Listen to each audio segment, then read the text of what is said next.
આત્મસ્વરૂપ પરમ ગુરુ મહાદેવ્યઃ કુક્ષીરત્નં શબ્દજિતવરાત્મજં રાજચંદ્રમહં વંદે તત્તલોચનદાયકં મોક્ષમાર્ગસ્ય વેતારં વેતારં કર્મભૂભૃતાં જ્ઞાતારં વિશ્વતત્ત્વાનાં વંદે તદ્ગુણલબ્ધયે અજ્ઞાનતિમિરાન્ધાનાં જ્ઞાનાഞ്જનશલાકયા ચક્ષુરુન્મીલિतं येन તસ્मै શ્રીગુરવે નમઃ. અહો શ્રીરાજપ્રભુ. સત્શ્રુતને નમસ્કાર, અસીમ ઉપકારી આત્માને નમસ્કાર, તારક ત્રિપુટીને નમસ્કાર, મા મિત્રો સમાન મુરબ્બીઓ મુમુક્ષોને નમસ્કાર, તપસ્વીઓને પણ નમસ્કાર. પરમ કૃપાળુદેવ પ્રણિત વચનામૃતજી પત્રાંક 946 અંતર્ગત પ્રજ્ઞાબોધ મણક 72 પરમ પૂજ્ય બ્રહ્મચારીજી રચિત પ્રજ્ઞાવૃતમાં પુષ્પ નંબર 16 સમ્યક દર્શન. રાગ જ મજાનો છે. આ જમાને ઉચ્ચરંગ અનુપમ જન્મ કૃતાર્થ જોગ જણાયો. અને છંદનું નામ છે ઇન્દ્ર. ઇન્દ્ર પદને પણ વટી જાય તેવું પદ તે સમ્યક દર્શન. ઇન્દ્ર જે ભવ કારણ જ્ઞાન અનાદિથી ભાન ભૂલાવી માર્ગ બતાવે તે ક્ષણમાં ભવ નિવૃત્તિ કારણ સમ્યક દર્શન સૂર્ય બનાવે. સમ્યક દર્શનનું પણ કારણ સદ્ગુરુદેવ કૃપાળુ નિવાણી સર્વ અપૂર્વ સુગેત નમું ગુરુ રાજપદે ઉલટ આણી. આ પહેલી કડી મંગલાચરણ. પુષ્પે પુષ્પે પરમ પૂજ્ય બ્રહ્મચારીજી પરમ કૃપાળુદેવને અંજલિ આપી છે, યાદ કર્યા છે, સ્મૃતિમાં રાખ્યા છે, નમસ્કાર કર્યા છે, સ્તુતિ કરી છે.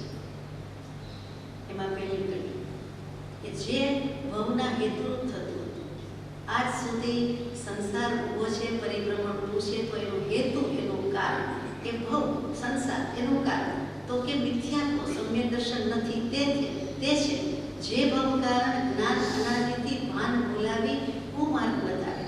કુમાર્ગ એટલે સંસાર માર્ગ, સુમાર્ગ એટલે સન્માર્ગ એટલે મોક્ષનો માર્ગ, અને કુ વચ્ચે કુ આવી ગયું એટલે કુવામાં પાડી દે તે સંસાર રૂપી કુવામાં પાડી દે તે સંસાર માર્ગ છે. તો કે અત્યાર સુધીનું આપણું જાણેલું સગળું અજ્ઞાન, તો પ્રભુ કહે છે હા, આત્મજ્ઞાન સિવાયનું બધું જ અજ્ઞાન અજ્ઞાન અને અજ્ઞાન છે. કે જે જ્ઞાન મિથ્યા છે. શા માટે?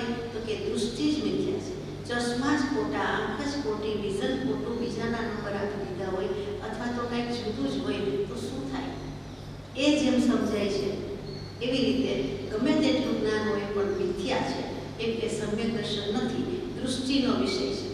એટલે કે સમ્યક દર્શન નથી થયું, સમ્યક દૃષ્ટિ નથી થયા તો મિથ્યા દૃષ્ટિ છે, મિથ્યાત્વ છે.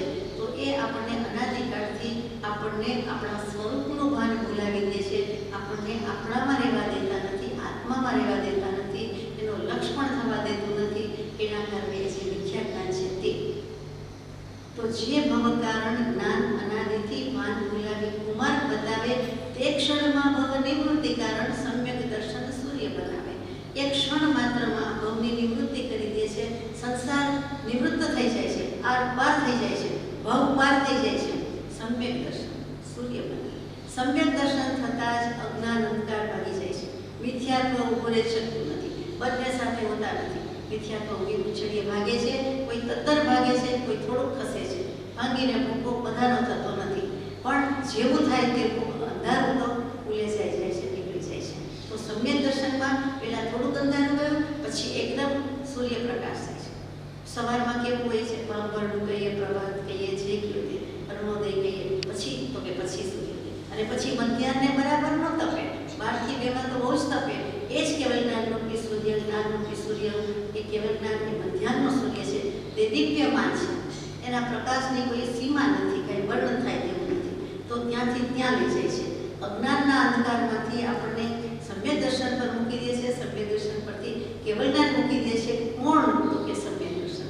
એટલે કે જે જ્ઞાન અત્યાર સુધી આડું આવતું એ જ જ્ઞાન સમ્યક છે. આપણો હાથ છે પણ સીધો હાથ રાખીએ તો સવળો, તો એની કિંમત સવળો હાથ. વસ્તુ લેવી, મૂકવી, ગ્રહણ કરવી અથવા હથેવાળો ઊંધો હાથ હોય કે સીધો હોય તો કે સીધો હોય. તો કે ક્યાંય પણ હોય તો હથેળીમાં મોક્ષ છે એટલે સીધું. તો સીધા હાથની કિંમત છે એ ઊંધા હાથની કિંમત નથી. હથેળી હાથને ઊંધો કરી દઈએ તો એની કેટલી કિંમત છે. એટલે તો અજ્ઞાન દશામાં દીકરીઓ, બહેનો, કન્યા કુમારિકા કે નાના નાના બાળકો જે કહ્યો તે ઊંધા હાથ ઉપર પાંચિકાનો કેસ થાય. ઊંધા હાથ એટલે તરત ઢબ પડે, ટચ થાય, નીચે પડી જાય અને માગે જુદી. તો કે એ મિથ્યા દર્શન. સીધા હાથની જ કિંમત છે. કેસ કરીએ તો ઊંધા હાથે થાય, થઈ શકે જ નહીં. તો ગ્રહણ કરવું છે, કંઈ પકડવું છે તો સીધા હાથ કરવાના છે, સવળી બુદ્ધિ કરવાની છે, સન્મતિ રાખવાની છે, વિપરીત અભિનિવેશ છે એ કાઢી નાખવાનો છે. આપણી માન્યતા ઊંધી છે એને સીધી કરી દેવાની છે, એ સિવાય બીજી કોઈ વાત નથી. તો મિથ્યા જ્ઞાન ને સમ્યક જ્ઞાનની વાત છે. સમ્યક દર્શનનું પણ કારણ સદ્ગુરુદેવ કૃપાળુની વાણી.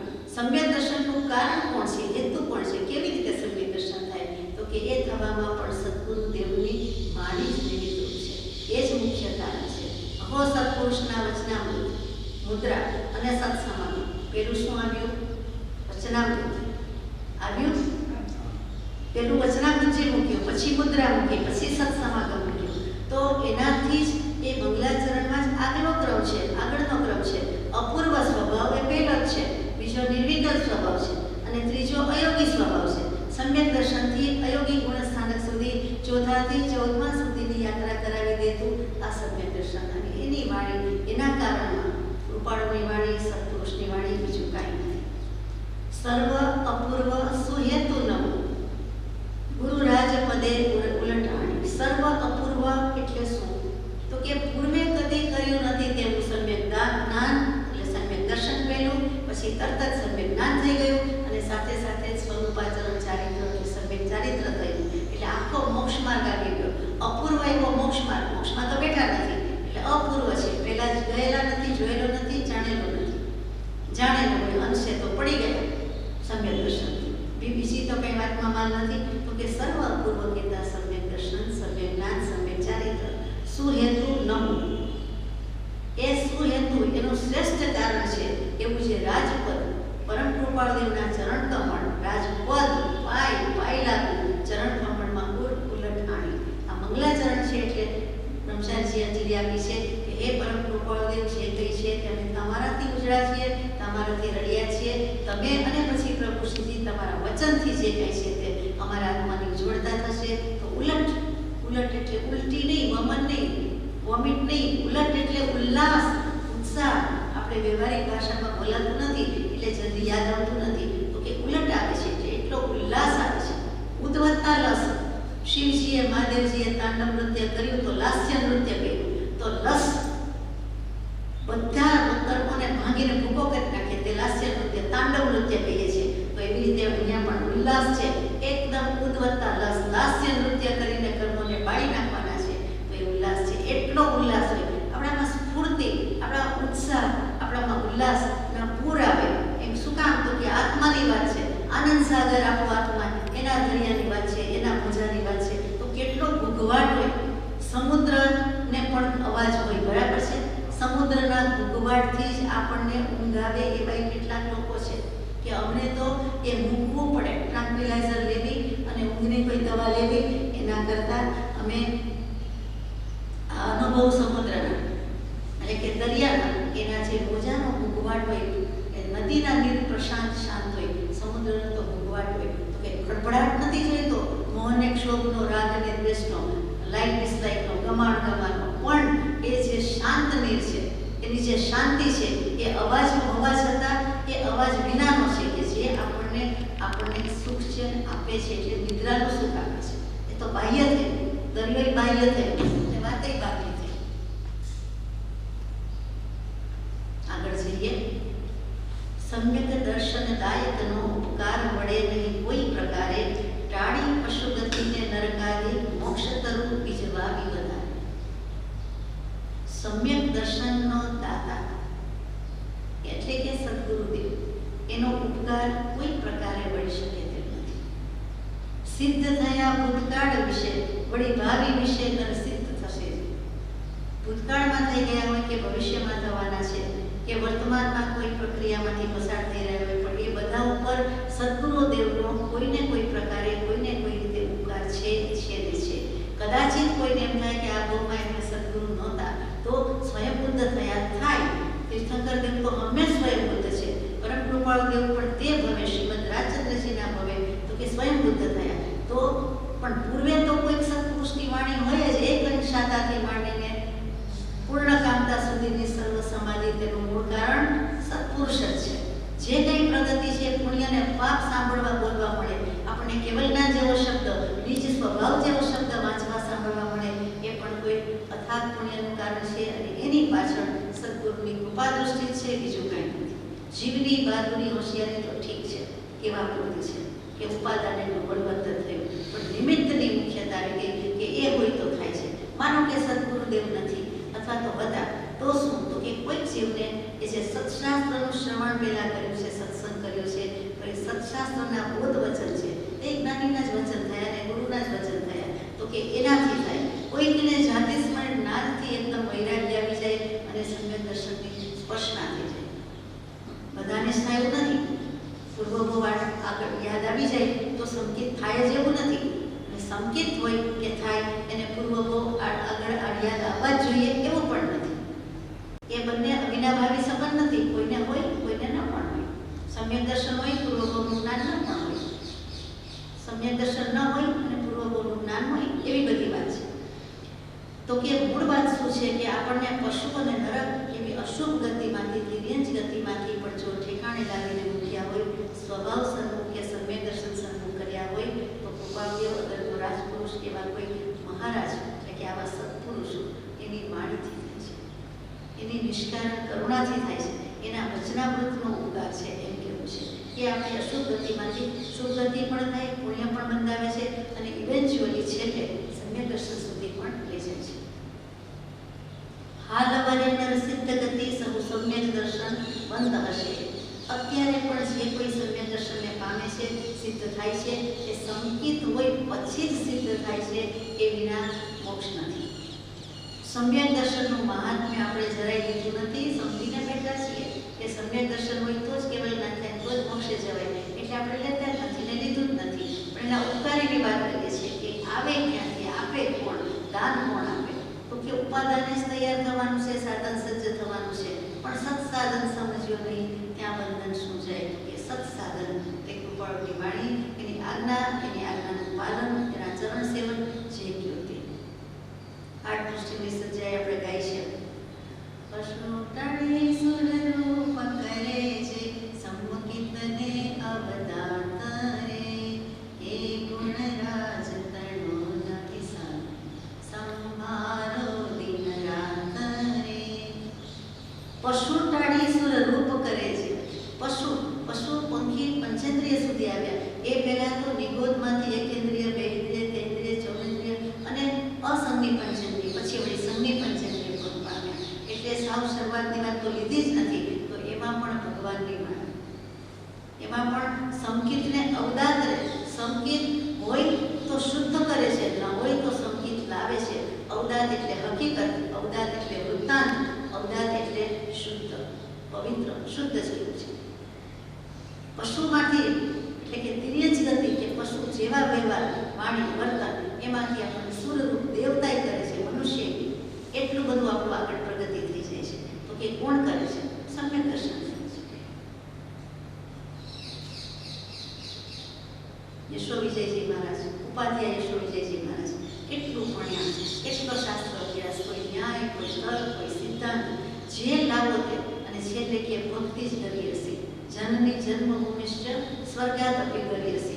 અને સ્વર્ગથી પણ જનની વાલી, જન્મભૂમિ વાલી, અરે એનાથી પણ વાલી કે કોઈ તો ભક્તિ, ભક્તિને ભક્તિ. હું તો ભક્તિને જ શ્રેષ્ઠ કહું છું. એવા ધુરંધર આચાર્ય ભગવાન કહી ગયા. આટલું ભણી ગણીને કહી ગયા છે. અને એ જ યશો વિજયજી મહારાજ ઉત્તર કહે છે. સમકિત લાયક ગુરુ તણો પ્રત્યુપકાર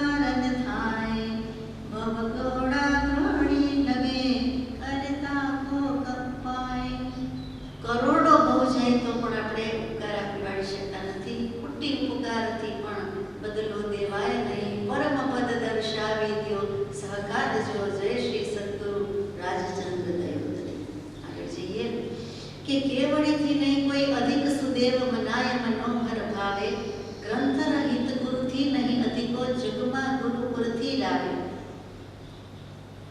સતદેવ સદગુરુ અને સદધર્મ તત્વ સિવાય કઈ જગતમાં છે જ નહીં. સર્વોત્કૃષ્ટ વાત તો એ જ છે કે કેવળીથી કોઈ અધિક સુદેવ નથી, જે આત્માને જ કેવલ અને સેવન કર્યા કરે છે, કેવળ નિજ સ્વભાવને જ અખંડ રીતે વહાવે છે, એની ધારામાં જ છે, જ્ઞાન ધારામાં જ છે. અને એ જે કહીએ છીએ કે કહીએ કેવળ જ્ઞાન તે દે છતાં નિર્વાણ, એવું છે જ્ઞાન, એ જેની પાસે છે તેવા કેવલી પ્રભુ. માટે આપણે સતદેવ સદગુરુ પછી કેવલી પ્રરૂપિત ધર્મનું શરણ ગ્રહણ કરીએ છીએ. ચત્તારી શરણમ ભવજામિ, ચત્તારી લઘુત્તમા, ચત્તારી મંગલમ, બધામાં કેવલી પનત્તમ ધમો મંગલમ આવે છે. તો કે કેવલી પ્રરૂપિત ધર્મ, કેવલી પ્રરૂપિત તત્વ, કેવલી પ્રરૂપિત બોધ, કેવલી પ્રરૂપિત શબ્દ આવે ક્યાંથી? દેશનામાંથી, તીર્થંકર દેવની, દેવાદી દેવની દેશનામાંથી. તો કે જે કોઈ છે તે કેવળી છે, આત્માને જ માને છે, આત્માને જ ભજે છે, પૂજે છે, એનાથી અધિક કોઈ સુદેવ તત્વ કોઈ છે જ નહીં. સતદેવ તત્વ, સર્વજ્ઞ દેવ, પછી કેવળી સદગુરુ તત્વ, અને પછી તો કે મનોહર ભાવે બનાવે છે. મનોહર ભાવ શું હોય? ભાવમાં શું સુંદર હોય? તો કે શોભન ભાવ, સુંદર ભાવ, એટલે સારું ન લાગે એટલે મનોહર ભાવ. તો મનોહર મનોજ્ઞ મૂર્તિ પ્રતિમાજીને કહીએ. મનોજ્ઞ મનોહર ભાવ શું કેવો? તો કે પૂજ્ય ભાવ. આનાથી જગતમાં બીજું કાંઈ પૂજવા યોગ્ય નથી, કોઈ વંદવા યોગ્ય નથી. મહત તત્વ, મહનીય, મહાધામ, ગુણધામ, ચિદાનંદ પરમાત્મા વંદો રમતારામ. એ શુદ્ધાત્મા જેવું કાંઈ બીજું છે જ નહીં. અને એ જ શુદ્ધાત્મા આપણા આત્મામાં પરમાત્મા તત્વ, શુદ્ધાત્મા તત્વ રહેલું છે. આત્મા સદા સંગ જ છે, પ્રકૃતિ બંધ થયા કરે છે, પર્યાયમાં થયા કરે છે. તો આત્મા તો છે જ, એ તો નિર્મળ છે. આપણે એને બગાડી મૂકીએ છીએ, શુભાશુભ ભાવ કર્યા કરે છે, શુભાશુભ ઉપયોગ કરી નાખીએ છીએ. અને ગ્રંથ રહિત ગુરુથી નહીં અધિકો જગમાં ગુરુકુળથી લાવે. કોઈ ગ્રંથિ જ નહીં હોવી જોઈએ. અંતરંગ ગ્રંથિ કે બાહ્ય ગ્રંથિ. ગ્રંથિ એટલે ગાંઠ, એટલે મિથ્યાત્વની ગાંઠ, એટલે અંતરંગમાં મિથ્યાત્વની ગાંઠ, બાહ્યમાં બધો પરિગ્રહ. ધન ધાન્ય ધાતુથી માંડીને 10 પ્રકારનો પરિગ્રહ. એમાં રાજરસીને ગાજું આવી ગયા, અને વાસણ આવી ગયા, અને કપડાં આવી ગયા, અને ધન ધાન્ય ધાતુ, બધા પ્રકારની ધાતુ આવી ગઈ. શરીરની ધાત 7 ધાતુની વાત નથી, એ તો પરિગ્રહ ઢગલો છે, પણ આ 7 ધાતુ છે, એકેય બાકાત નથી. પછી કે અમે સોના ચાંદી ખરીદતા હતા, હવે પછી કે હીરામાં ગયા, તેને ધાતુ નથી કીધી, રત્ન કીધા છે. પછી સોના ચાંદીમાંથી પછી કે હવે ટાઇટેનિયમ લઈએ, હવે પેલેડિયમ લઈએ, આવી બધી ધાતુ, પ્લેટિનિયમ લઈએ, સંગ્રહ જ કરે. યેલો ગોલ્ડથી થાકી જાય તો વાણિયાને વ્હાઈટ ગમે, પટેલને પીળું ગમે, તો કે આપણે વ્હાઈટ ગોલ્ડમાં કરાવીએ. આ શું છે બધું? હું આપને પૂછું છું. આ પરિગ્રહ છે. તો અંતરંગ પરિગ્રહ અને બહિર્ગ્રહ પરિગ્રહ, બંને પરિગ્રહથી જે નિવૃત્ત થઈ જાય છે તે ગુરુ તત્વ કહ્યું. અને કેવળી ભાષિત ધર્મ દયાપૂર્ણ, કેવળી ભાષિત ધર્મ અને સુગામી પ્રથમ ધર્મ અને પરમ ધર્મ કીધો છે. તો કે અહિંસા પરમ ધર્મ. કેવળી પ્રરૂપિત ધર્મનું બીજું નામ જ અહિંસા, એ જ દયા. દયાનું બીજું નામ અહિંસા. બીજો છે શું? આપણે અહિંસાને ધર્મ કહીએ છીએ, ઉત્કૃષ્ટ ધર્મ, પણ અહિંસા એ દયા જ છે, બીજું કંઈ નથી. 8 પ્રકારની દયામાંથી સ્વરૂપ દયા, નિશ્ચય દયા, આખી 8 પ્રકારની દયાનું ધર્મની પ્રરૂપણા કરે છે, એટલે દયા કહીએ છે. અહિંસામાં એમ ભાગ નથી પાડતા, તો દ્રવ્ય અહિંસાને ભાવ અહિંસા કહી દઈએ. જ્યારે દયામાં અહિંસાનું વિશ્લેષણ થાય છે, જેમાં સાગાર ધર્મ અને અણગાર ધર્મ બંને પ્રરૂપણા થાય છે. એટલા માટે અહીંયા દયા શબ્દ મૂક્યો છે કે દયા જેના મૂળમાં છે, અંકુરા છે, એવો જે અહિંસા ધર્મ છે, પરમ ધર્મ છે, એટલે સતદેવ તત્વ, સદગુરુ તત્વ, સદ્ધર્મ તત્વ. તે વ્યવહારથી સમ્યક દર્શન નિશ્ચય આત્મ અનુભવ દે છે. આ સાચા દેવગુરુ ધર્મની શ્રદ્ધા હોય તો એ વ્યવહારથી સમ્યક દર્શન છે, પણ નિશ્ચયથી તો જ્યારે આત્મ અનુભવ થાય છે ત્યારે જ છે. અને વ્યવહાર સમ્યક દર્શન પણ નિશ્ચય સમ્યક દર્શન થાય, અનુભવપૂર્વકનું સમ્યક દર્શન થાય, પછી જ એનું નામ વ્યવહાર સંકિત પડે છે.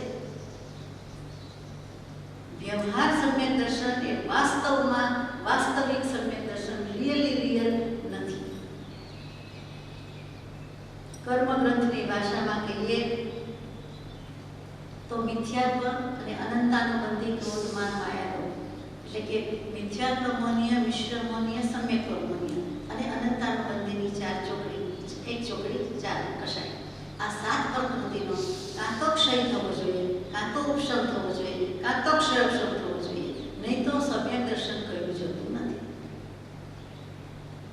આપણને એમ થાય કે આપણને સાચા દેવગુરુ ધર્મ લઈને બેઠા છે, તો આપણે આપણી જાતને સમ્યક દૃષ્ટિ માનતા હોઈએ, સંગીતી માનતા હોઈએ તો વિચારવા જેવું છે કે વ્યવહાર સંગીત કીધું છે ના, સમ્યક દર્શન અનુભવપૂર્વકનું સમ્યક દર્શન થયા પછી, નિશ્ચય સમ્યક દર્શન થયા પછીનો એનો વ્યવહાર સમ્યક બને છે, માટે વ્યવહાર સમ્યક દર્શન કહેવાય છે.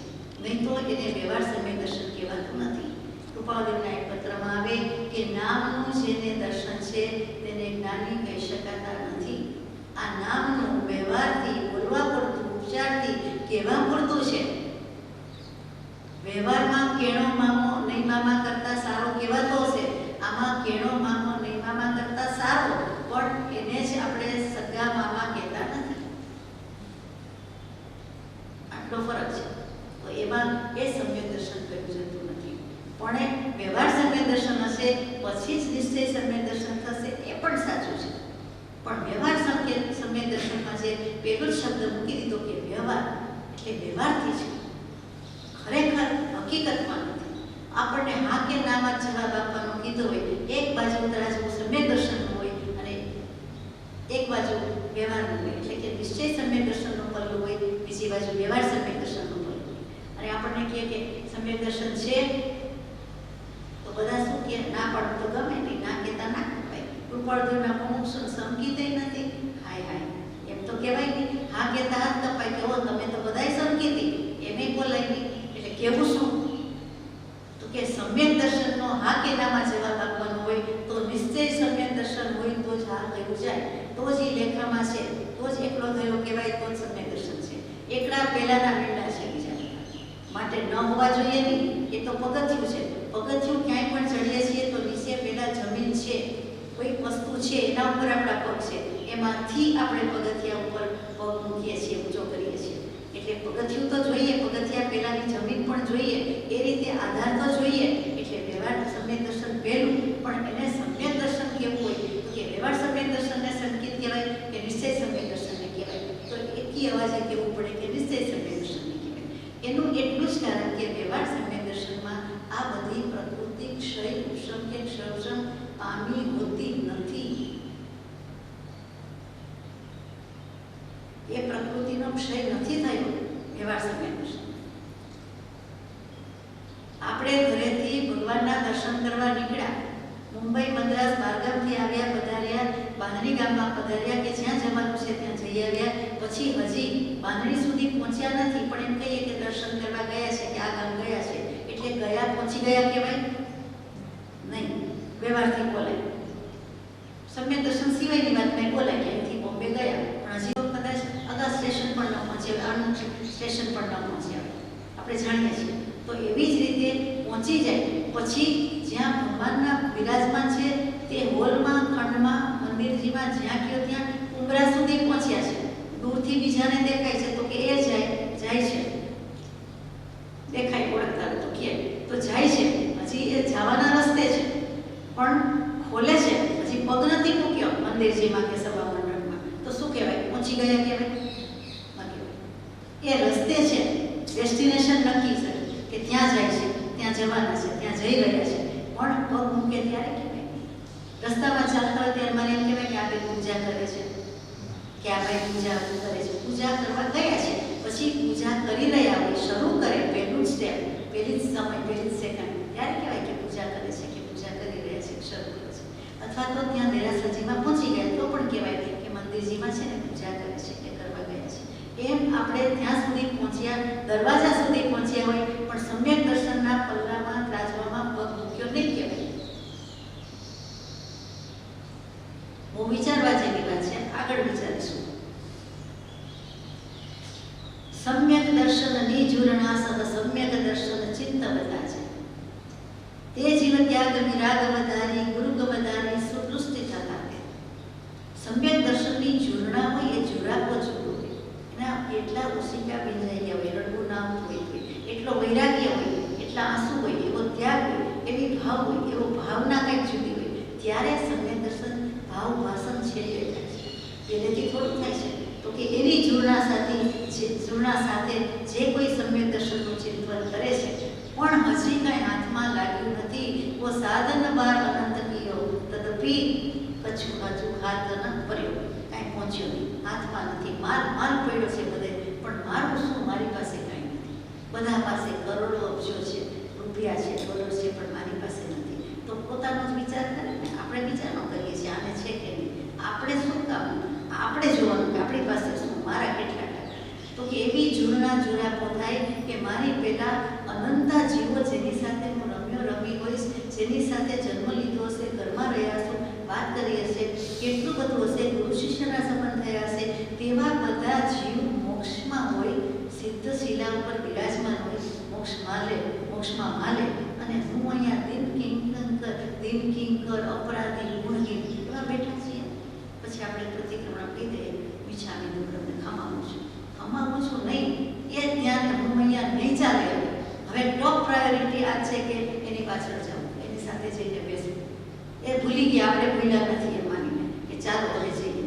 તો સમ્યક દર્શનની જોડણા જોઈએ છે.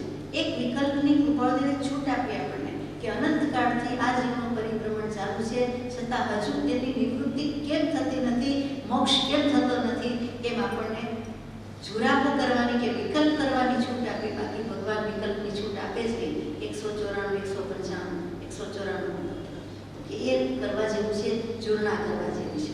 પછી જે એવું વિચાર કરે છે, ચિંતન કરે છે કે દુનિયામાંથી, ઘરમાંથી, જગતમાંથી મારે કાંઈ જોઈતું નથી, કોઈ પાસેથી કાંઈ જોઈતું નથી, લેવો તો ભગવાન પાસેથી મોક્ષ જ લેવો.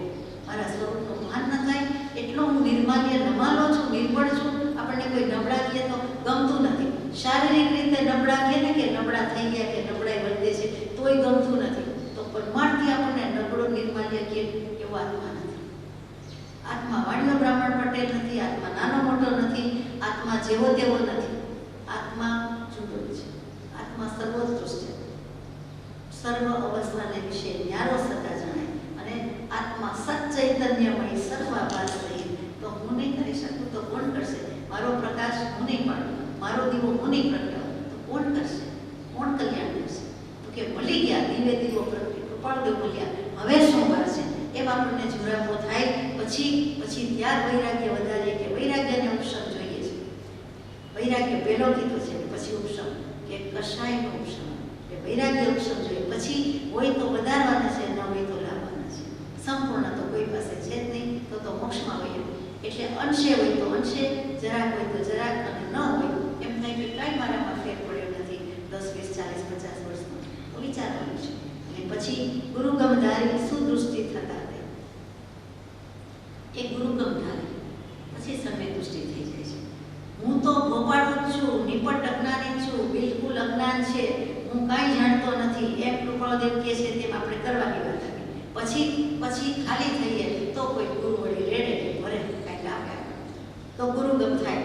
તો ગુરુ શું કહે છે કે પોતે વિચાર કરો કે હું કંઈ જાણતો નથી, એમ કરીને ગુરુને શરણે, જ્ઞાનીને શરણે જાય તો જ્ઞાન પ્રાપ્ત થાય.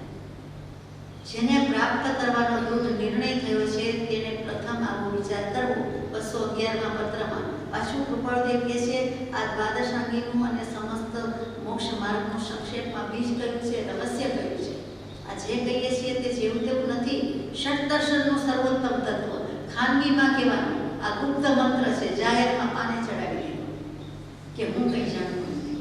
તો એમ કરીને પછી ગુરુગમ વસ્તુ શું હશે? રોજ ગાઈએ કરુણા અને સુગુરુગમ કે ગાઈએ છીએ યમ નિયમમાં. તો ગુરુગમ શું? સીધો સાધો તો ગુરુને જે ગમ પડી છે અને ગુરુ દ્વારા જે સમજ આવે છે કે આપે છે તે ગુરુ આપણને જે સમજ આપે છે, ગુરુ આપણને જે જ્ઞાન આપે છે તે ગુરુગમ. એ તો શબ્દથી ચોખ્ખો થઈ ગયો. અને આમ પણ એ જ છે કે ગુરુના વચનામૃત છે અને એનું આપણે સમજ કરીએ છીએ. આપણે આપણી મેળે યથાશક્તિ સમજ કરવાનો પ્રયાસ કરીએ છીએ.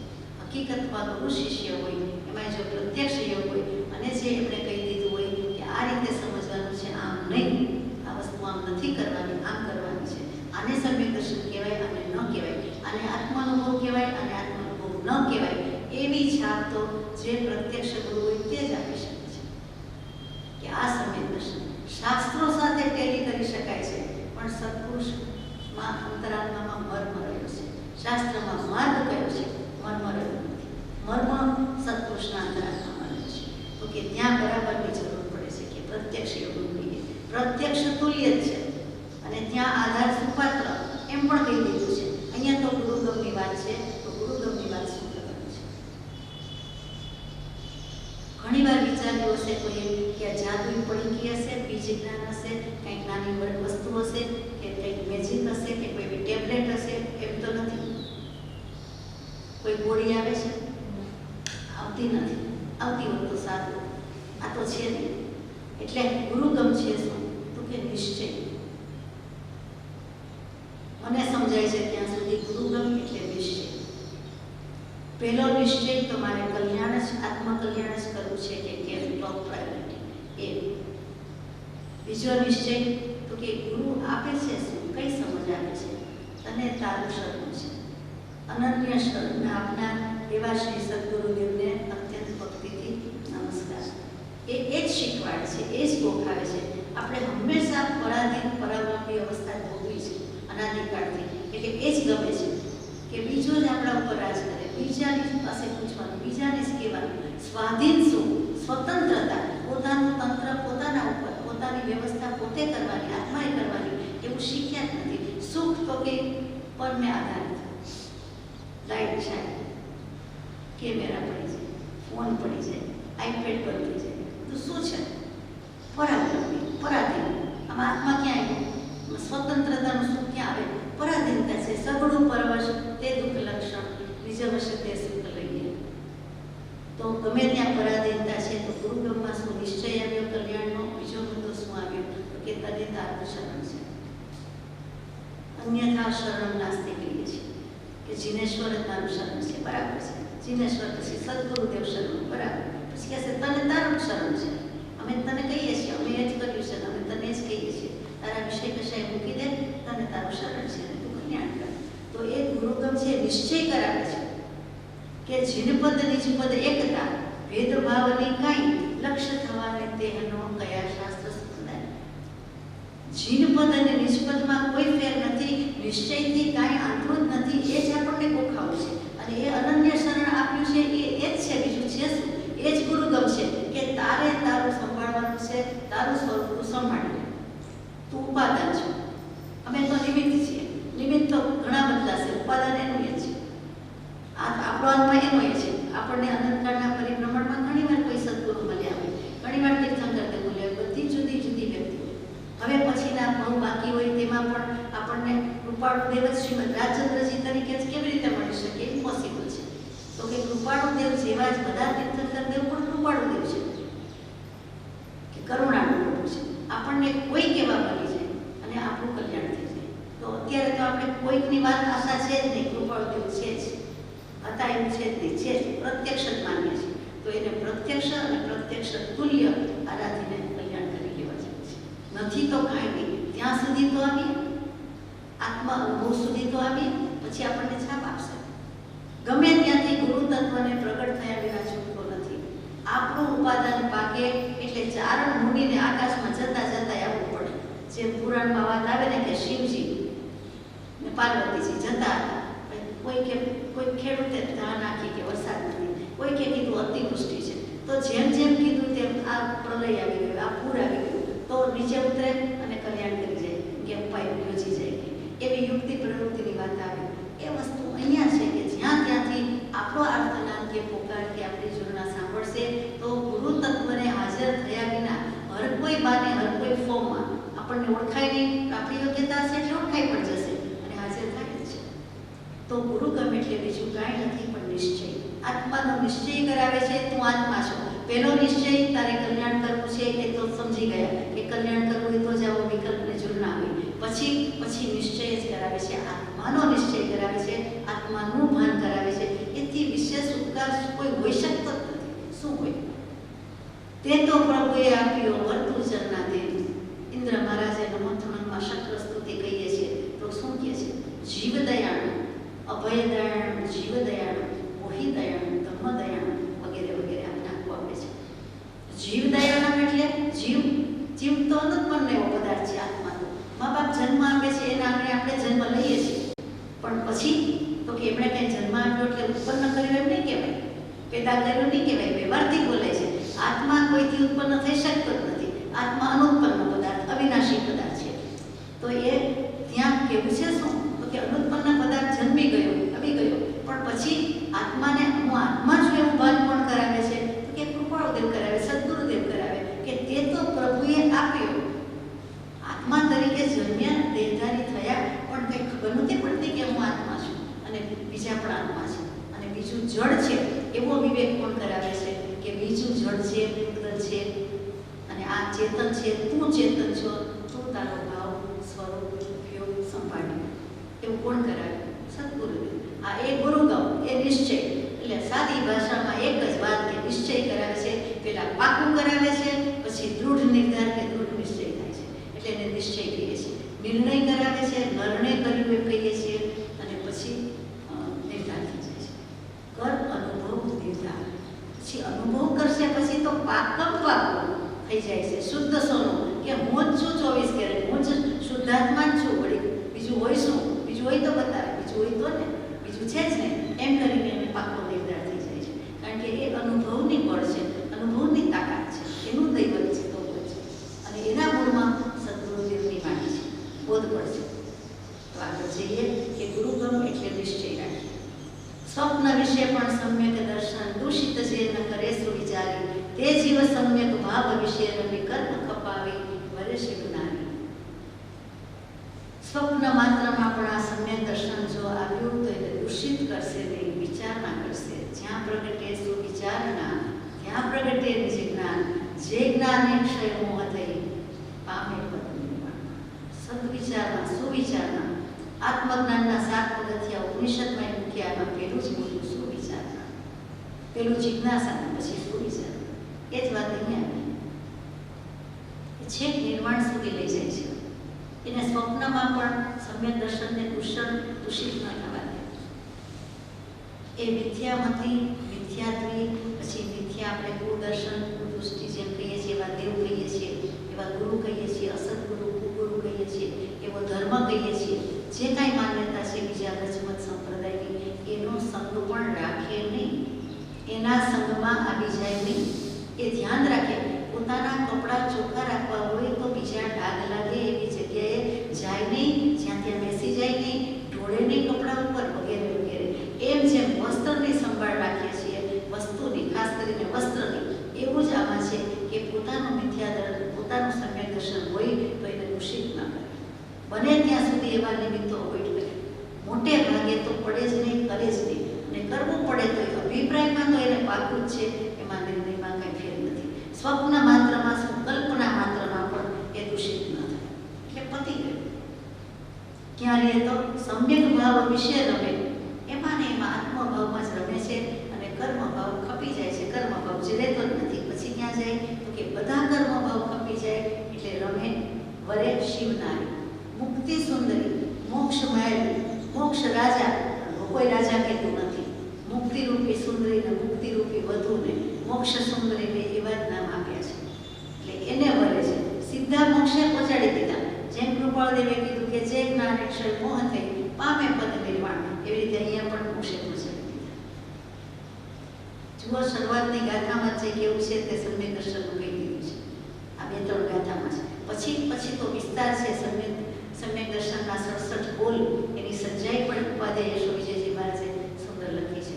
દરેક શાસ્ત્ર કરતાએ સંગીતના 67 બોલ લખ્યા છે, મૂક્યા છે. મોટા ભાગના શાસ્ત્રોમાં પણ આવે જ છે. એની વિચારણા પછી આવશે, આ જ પુસ્તકમાં આગળ આવશે. અત્યારે સમ્યક દર્શનની જ વાત છે કે સમ્યક દર્શન શુદ્ધ ધરે નર તે વર કારણ મોક્ષ તણુ લે, તેથી ગણાય જ જીવન મુક્ત મહાગુણવંત સુજાણ ગણુતે.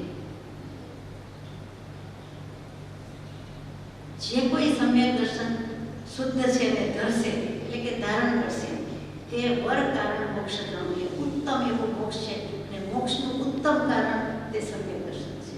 હવે આ ગાથામાં કે ઉત્તમ કારણ છે, ઉત્તમ નિમિત્ત છે. એને કારણ વિના કાર્ય થાય જ નહીં. સંકેત વિના મોક્ષનું કામ પતે જ નહીં. કાર્ય કે સિદ્ધ થાય જ નહીં. સંસારો સીસી જાય, પણ મોક્ષે જવું હોય તો સમ્યક દર્શન જોઈએ. સમ્યક દર્શન વિના સમાધિ મરણ સંભવતું નથી, અને સમાધિ મરણ વિના અથવા તો સમ્યક દર્શન વિના ઇવેન્ચ્યુઅલી તે ભવેની તો કાંઈ નહીં, પણ મોક્ષ થાય નહીં થાય, એ વિના થતું નથી. આટલું તો આપણને ખબર જ છે ને, બાકી જ વાત છે. આપણે એમ માનીએ કે કોઈ એક્શન નથી લીધું, સંતાનો સીજી ગયો એટલે ચડી ગયો એટલે સિદ્ધ થઈ ગયો, સાબિત થઈ ગયો એટલે એ જીવ મોક્ષે જ ગયો. માનીએ છીએ એવું? નહીં. આગળ જઈએ.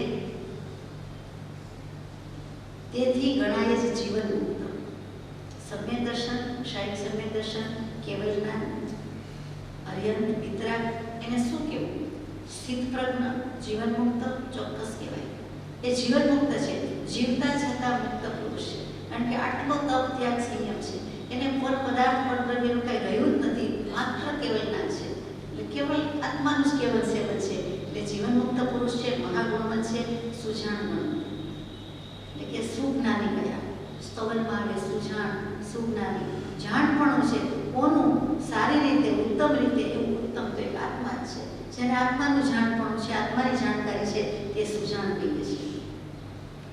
એ જ કડીમાં આગળ કહે છે કે એવા પુરુષને વિશેષણથી નવાજે છે કે તે કેવા છે કે વીર, ધન્ય, કૃતાર્થ, મનુષ્ય, આર્ય, મુમુક્ષુ, સુદૃષ્ટિ, જે જન ચેતન ભાવ વિચારી ગણે નિજ જીવન આત્મપુષ્ટિ.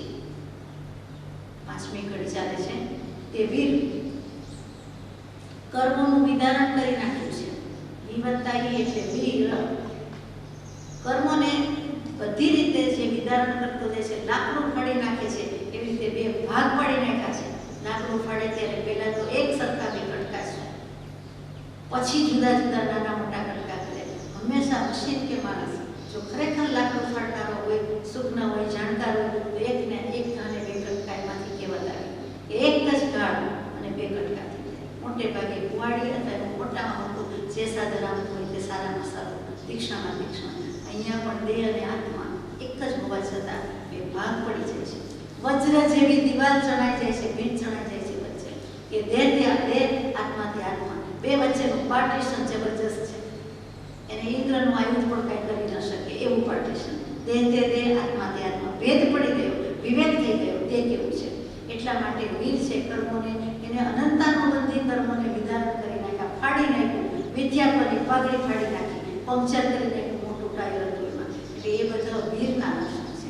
વીર એટલે મહાવીર એમ નથી કેવું, મહાવીર સ્વામી નથી કેવું, વ્યક્તિની વાત નથી. વીરતા દાખલે શૂરવીરતા થાય એની વાત છે. પછી ધન્ય. હવે આત્માનું ધન એ સાચું ધન છે અને એ ધન પ્રાપ્ત કરી લીધું. ધન્ય એ ધન્ય થઈ ગયું. ધન તેરસ છે કે ધન્ય તેરસ છે કે ધર્મ તેરસ છે? તો કે ધર્મ તેરસ છે અને ધન્ય તેરસ છે. તો કે ધન્ય થઈ જાય છે. એટલે ધન્ય ને દિવસ આવો આપણે કહીએ છીએ. તો એ વીર થઈ ગયો, કૃતાર્થ થઈ ગયો. કોણ? સમ્યક દૃષ્ટિ. કૃતાર્થ. કૃતાર્થ શું હશે? કૃત કરવું છે તે, અને અર્થ, હેતુ, પ્રયોજન, ઉદ્દેશ, આત્મા. અર્થ, પ્રયોજન.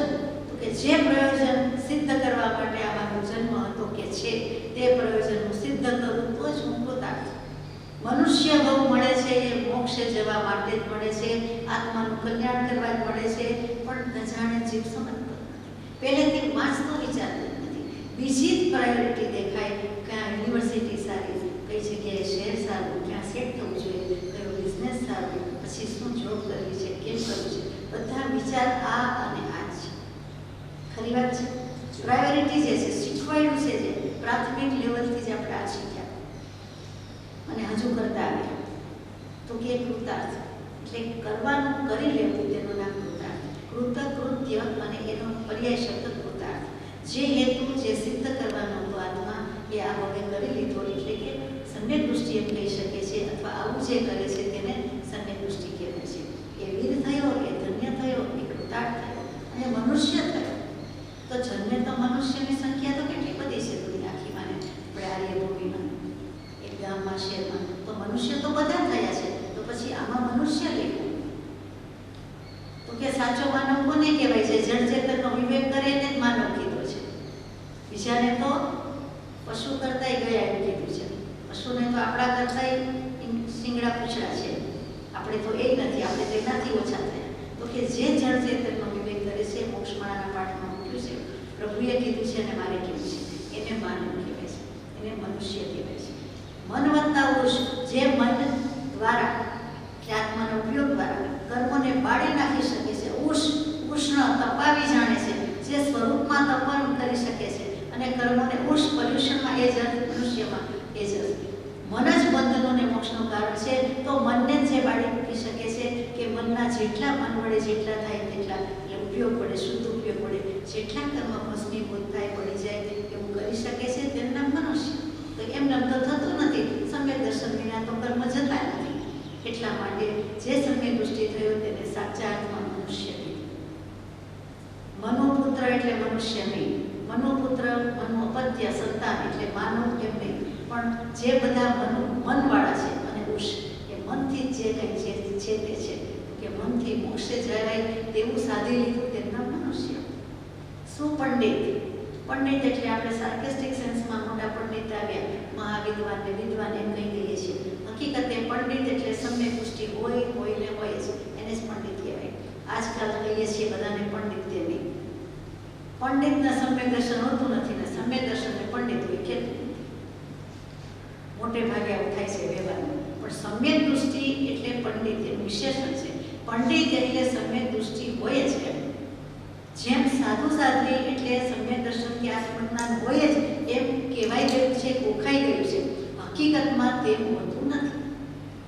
એવી જ રીતે સુપંડિત, સમ્યક દૃષ્ટિ થયો તો જેવો તેવો પંડિત નથી, શું આગળ લગાડે. ઉત્તમ એવા આત્માની વિદ્યા જેને સાધ્ય કરેલી છે તે પંડિત. બીજી બધી બાબતમાં પારંગતને પંડિત એ નહીં, બીજી વિદ્યામાં કુશળે નહીં, પણ આત્મા સાધી લીધો કે આત્માનું પૂજ્યત્વ જેને સ્વીકારી લીધું અને સાબિત થઈ ગયું તે પંડિત. સમ્યક દૃષ્ટિ. પછી આર્ય લખ્યું.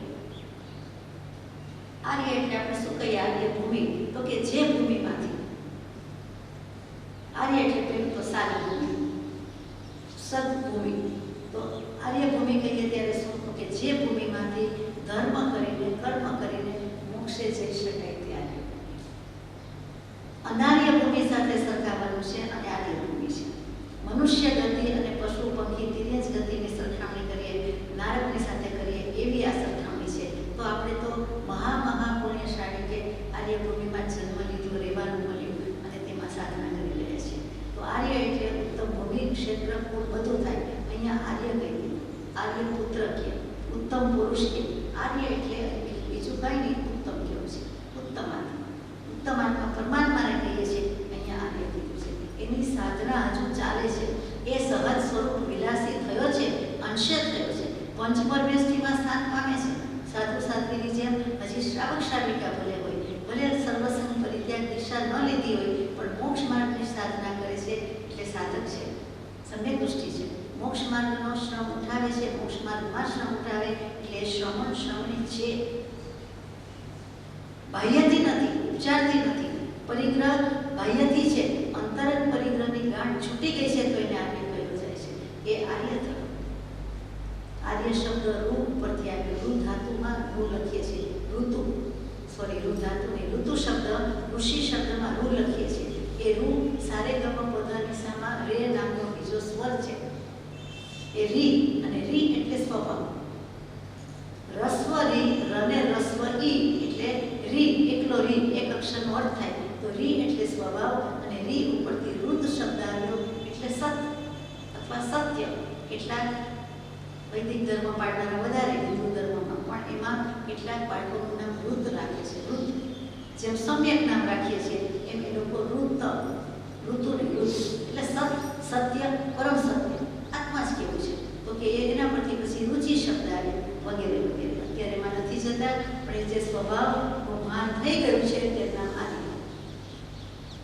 મુમુક્ષુ સર્વ પ્રકારની મહાશક્તિથી મૂંઝાઈને એક મોક્ષને વિશે જે યત્ન કરવો તે મુમુક્ષુ, જે કરે તે મુમુક્ષુ. કૃપળ દિવ્ય છે. સર્વ પ્રકારની મહાશક્તિથી, કોક મોહથી કદાચ મૂંઝાય, પણ સર્વ પ્રકારની આસક્તિથી મૂંઝાતા નથી. જો મૂંઝાય તો મુમુક્ષુ. આ સમ્યક દૃષ્ટિ તો મૂંઝાઈને, ઝૂરીને, વિકલ્પ કરીને પામી ગયો, એટલા માટે એને મુમુક્ષુ કીધું. સંકેતી છે તો પછી મુમુક્ષુ તો કહેવું જ પડે કે મોક્ષાભિલાષી છે. એ મુમૂર્ષામાંથી નીકળી ગયો, મુમુક્ષામાં આવી ગયો. મુમૂર્ષા એટલે મોહની ઈચ્છા, મુમૂર્ષા. અને આ એનો વિરોધી શબ્દ મુમુક્ષુ એટલે મુમુક્ષા એટલે મુમુક્ષુ શુદ્ધતા એટલે એમાં છે કે મોંથી ગુંજાઈ ગયો પેલો મોંમાં પડી ગયો, મૂર્છિત થઈ ગયો. સુદૃષ્ટિ એટલે તો સમજાયું છે સમ્યક દૃષ્ટિ. આગળ જઈએ. જે જળ ચેતન ભાવ વિચારી ગણની જ જીવન આત્મમુસ્તિ.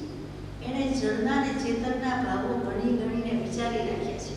વિચારીને ગણીને મૂક્યા છે. આપણે પેલા વસ્તુ લઈ આવીએ પછી ગણીએ કે 100 થઈ ગઈ, 1000 થઈ ગઈ, 1500 કરવાની છે પ્રભાવના, એટલે આપણે ગણીને મૂકીએ. પેલા એનો વિચાર કરીએ, સંકલ્પ વિકલ્પ કરીએ, પછી લાવીએ, પછી ગણીએ અને મૂકીએ, અને પછી ગણતા જાય મૂકતા જાય કે આટલા પેકેટ છે કે આટલી વસ્તુ છે કે વગેરે વગેરે. તો એ જળ ચેતન ભાવને ગણે છે, વિચારે છે. પેલા વિચારે છે કે આ જળ કહેવાય, આ ચેતન કહેવાય, જળ કહેવાય, ચેતન કહેવાય. તો કે એટલી તો બુદ્ધિ છે એટલે ખબર પડી ગઈ કે જળ કોને કહેવાય, ચેતન કોને કહેવાય. તો કે મોટે ભાગે વાંધો નથી આવતો, પણ છેલ્લી પરીક્ષામાં હારી જાય છે કે જે દેહ છે, છાણ માટીનો કોઠો, સાતમો કોઠો, એમાં વિવેક નથી થતો. એમાં હારી જાય છે કે દેહ જળ છે, ના એ તો મને જ વાગ્યું, મને જ દુખે છે, મને જ પેન્યા છે. ત્યાં દેહ જુદો છે, આત્મા જુદો છે એ ભૂલી જાય છે. દેહને આત્માનો વિવેક દેખીતી રીતે થઈ જાય છે કે આ વસ્તુ ચેતન છે, આ વસ્તુ જળ છે. આ બધા જીવ બેઠા છે, આત્મા બેઠા છે, અને બીજી બધી જળ વસ્તુ છે રૂપમાં. એમ નિર્ણય થયો. ઘરમાં પણ થશે, બહાર પણ થશે. જ્યાં પોતાના ઉપર આવે છે, બીજાની વાત કરવી ગમે છે, પોતાના ઉપર આવે છે, પોતાનો દેહ જુદો, પોતાનો આત્મા જુદો, ત્યારે કાયામાં માયા થઈ જાય છે. એ જુદા છે, એ જળ છે દેહ, હું ચેતન છું, મને આવું ન શોભે કે ભૂલી જવાય છે. પણ જે જળ ચેતન ભાવ વિચારે, આવો ભાવ જે વિચારે છે, કરે છે, એ પોતાના જીવને આત્માને પુષ્ટિ કરે છે, પોષણ આપે છે. સમ્યક દૃષ્ટિને આ ભાવ આવી ગયો છે, ભાવ વાસન થઈ ગયું છે, એટલે પોતાના આત્માને આ રીતે પોષણ આપી શકે છે. જુઓ અહીંયા વિચારી એવું લખ્યું છે. કૃપાળુદેવે 724મો પત્ર એક પદ લખ્યું, પંથ પરમ પદ બોધ્યો, જે પ્રમાણે શ્રી વિતરાગે. એમાં શું લખ્યું? જે ચેતન જડભાવ અવલોક્યા છે મુનિદ્ર સર્વજ્ઞે. અવલોક્યા લેખા કેવલના છે, એટલે એમણે જળ ચેતનની સૃષ્ટિના ભાવનું અવલોકન થઈ ગયું છે. પૂરેપૂરું નિરીક્ષણ, પરીક્ષણ, અવલોકન થઈ ગયું. સમ્યક દૃષ્ટિને વિચારે, એ હજી વિચારે છે. કેવલનાને પહોંચ્યા નથી હજી, એટલે વિચારે છે. વિવેક થઈ ગયું અને વિચાર માંગ્યા. વૈરાગ્ય, વિવેક અને વિચાર. પણ જે કેવલ જ્ઞાન થવું જોઈએ તે તો બાકી છે. અને કેવડી થાય છે તે જ આવી રીતે જળ ચેતનના ભાવો મુનિન્દ્ર સર્વજ્ઞને જુદા જોઈ શકે છે. એક સમયમાં 3 કાળની પરિણતિ જોવી એની મેળે જણાય જાય. ઉપયોગના પ્રયોગ વિના જણાય, જેમ છે તેમ જણાય જાય. જળહળ જ્યોતિ સ્વરૂપનું પહેલું જ શરૂઆતમાં વચનામૃતિમાં જ લક્ષ તો આપણને કેવલ જ્ઞાન ઉપર જ કરાવે છે કે જળહળ જ્યોતિ સ્વરૂપ શુદ્ધાત્મા કેવો છે, આત્મા કેવો છે, આવો પ્રકાશમાં, આવો દિવ્યમાં. અને એને ભૂલીને શું નાની નાની વસ્તુમાં ઘડી રહ્યા છે. આપણી પાસે એવું સ્વરૂપ હોવાનું શું છે આપણા આત્મા સિવાય?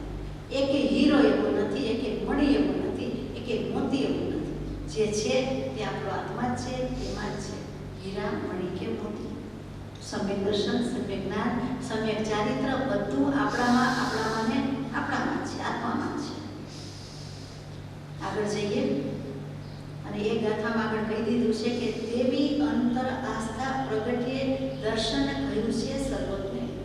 એવી આસ્થા જળચેતન જોઈ તો લીધા, પણ આ સંકિતિને એવી આસ્થા થઈ ગઈ.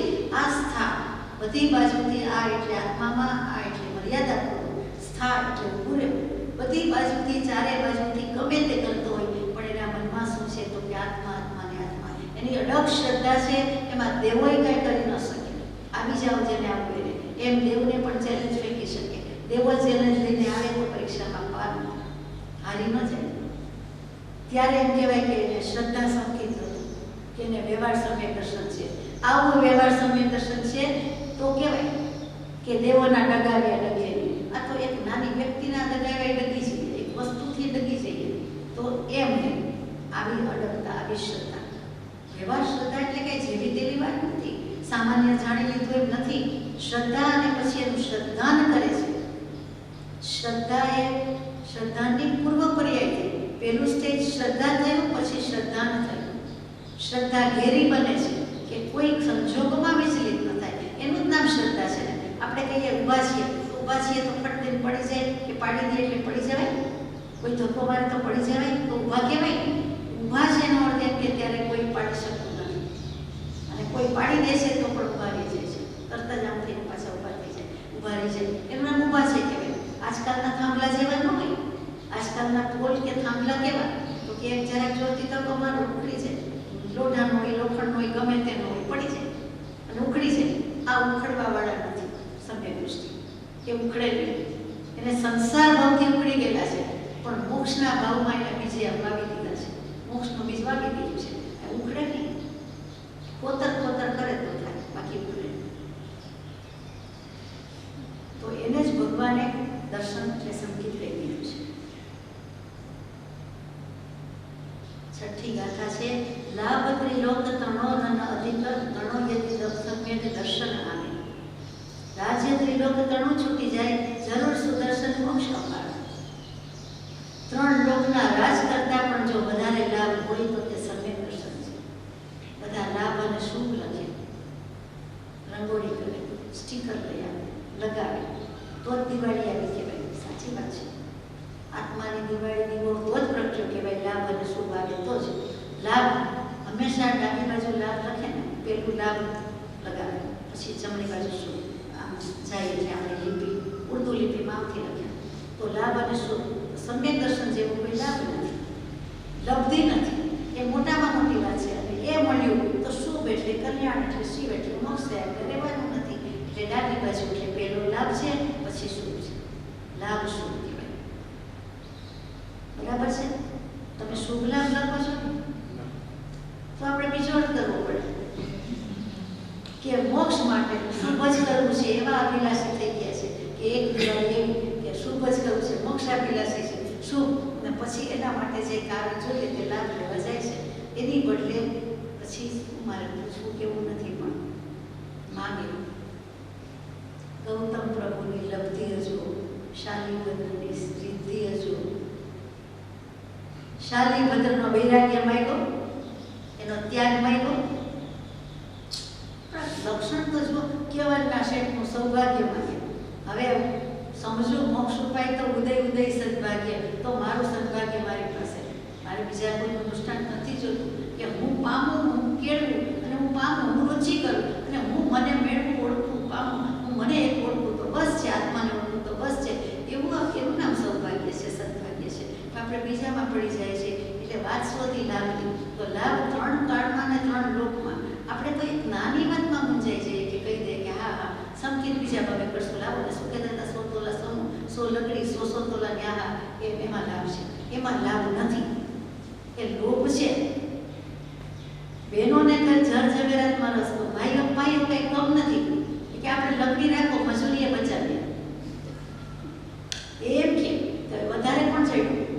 વધારે લોભ કે વધારે ભાવ કોને? બહેનોને તો મજૂરીમાં કાંઈક બીજાને મળે એમાં થાય કે ભાઈ બીજો કંઈક કમાય અને પેટ ભરે, અથવા તો મજૂરીની એસી દેસી વાપરો ને રોકડું તે રોકડું, કઈ રીતે કામ. અને ભાઈઓ ભેગું કરશે કે મજૂરીમાં રોકાઈની ફેંકી ન દેવાય ના.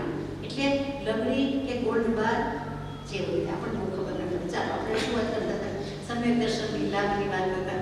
એટલે જો ધર્મલાભ આપણને કે સાધુ સાધુની ભગવાન વધારે બોલવા, પછી ધર્મલાભ કહે એટલે કે અમને તો ધર્મલાભ થઈ ગયો છે ને તમને ધર્મલાભ થજો, અથવા તમને પણ હજો, મને પણ હજો. જેમ જય જય કહી દે, જય પ્રભુ, જય સદગુરુ વંદન, જય જિનેન્દ્ર, જય શ્રી કૃષ્ણ, એમ જય જય, તેરી બી જય જય, મેરી બી જય જય. અને પછી એમ કહેતા હોય કે તમને પણ સમ્યક દર્શનનો લાભ થજો અને મને પણ સમ્યક દર્શનનો લાભ થજો.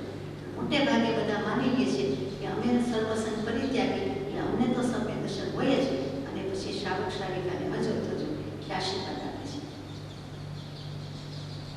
અહીંયા સમય મર્યાદા આવી ગઈ. 3 લોકનું રાત છૂટી જાય એવું હોવું જોઈએ.